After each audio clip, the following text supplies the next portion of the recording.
வணக்கம். விடுதலை ராஜேந்திரன். மேக்நாத் சாஹா இந்தியாவில் பிறந்து வாழ்ந்து மறைந்த ஒரு புரட்சிகர விஞ்ஞானி. 1893 அக்டோபர் 6 வங்கத்தில் சேரத்தாழி எனும் ஒரு கிராமத்தில் பிறந்தவர் அந்த விஞ்ஞானி. அவரது அரிய கண்டுபிடிப்புதான் பேரண்டம் தொடர்பான அத்தனை புதிய புதிய ஆய்வுகளுக்கும் இன்றைக்கு அடிப்படையாக இருந்து வருகிறது. அவரது அயனி ஆக்க சமன்பாடு என்ற கோட்பாட்டின் அடிப்படையில்தான் பேரண்டம் தொடர்பான புதிய ஆய்வுகள் இன்றைக்கும் நடந்து கொண்டு இருக்கின்றன. 60 ஆண்டுகள் மட்டும்தான் அவர் வாழ்ந்திருக்கிறார். நேருவின் நம்பிக்கைக்கு பாத்திரமாக திகழ்ந்தவர். இவரது அறிவியல் கருத்துக்களால் நேரு மிகவும் ஈர்க்கப்பட்டார். அதன் காரணமாக இந்தியாவின் நாட்காட்டி சீர்திருத்த குழு ஒன்றை உருவாக்கி அதற்கு தலைவராக மேக்நாத் சாகாவை நியமித்தார்.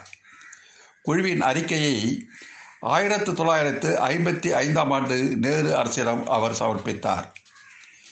இந்தியாவில் ஆரிய சித்தாந்தத்தின் அடிப்படையில் உருவாக்கப்பட்ட பஞ்சாங்கத்தின் நாட்கணக்குகள் பிழையானவை என்பதை அவரது குழு அறிவியலோடு நிரூபித்து காட்டியது. கிபி 500ஆம் ஆண்டிலிருந்து இந்த பிழை தொடர்ச்சியாக நடந்து கொண்டு இருந்தது. ஒரு ஆண்டுக்கான கணக்கு 365.25756 நாள் என்று பஞ்சாங்க நாட்கணக்கு கூறியது. இது தவறானது. அறிவியலின்படி உண்மையான ஆண்டு கணக்கை விட இது 0.01656 நாட்கள் கூடுதலானது என்று இவரது அறிக்கை அறிவியலோடு நிரூபித்தது. இந்த கூடுதல் நாழிகையும் நேரமும் மேலும் மேலும் மேலும் கூடுதலாகி 1952ஆம் ஆண்டு ஒரு ஆண்டினுடைய நாட்கணக்கில் 23.2 நாட்கள் கூடுதலாக அமைந்துவிட்டது. இந்த பிழை உத்தராயணத்திலும் எதிரொலித்தது. சூரியனின் கதிர்கள் நில நடுக்கோட்டின் மீது விழும் நாள் உத்தராயணம். அறிவியல் படி இது மார்ச் 22 நிகழும். ஆனால் பஞ்சாங்க கணக்குப்படி ஏப்ரல் 13 அல்லது 14 தான் உத்தராயணம் நிகழ்கிறது என்று கூறுவது தவறானது. இந்த அடிப்படையில்தான் மூட நம்பிக்கைகளான ராகுகாலம், யமகண்டம் அத்தனையும் கணக்கிடப்பட்டு வருகின்றன. ஆனால் இந்த அறிவியல் சீர்திருத்தத்தை நேரு அரசு அமல்படுத்தாமலே போய்விட்டது. பொது வாழ்க்கையிலும் மிகவும் ஈடுபாடு கொண்டவர் மேக்நாத் சாஹா. இளம் வயதில் பார்ப்பனிய கொடுமைக்கு உள்ளானவர். 1951ஆம் ஆண்டு நாடாளுமன்ற தேர்தலில் போட்டியிட்டு சுயேட்சையாக வெற்றி பெற்றார். புரட்சிகர சோசலிச கொள்கையை அவர் ஏற்றுக்கொண்டவர்.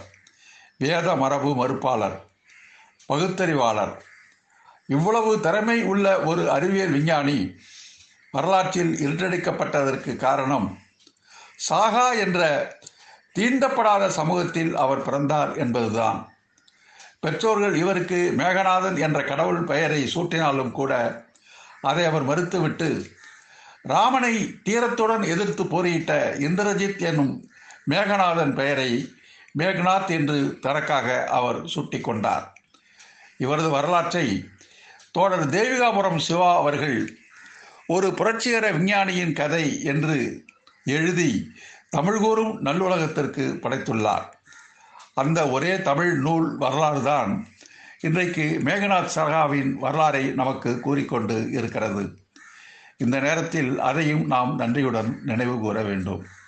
சிந்திப்போம். நன்றி, வணக்கம்.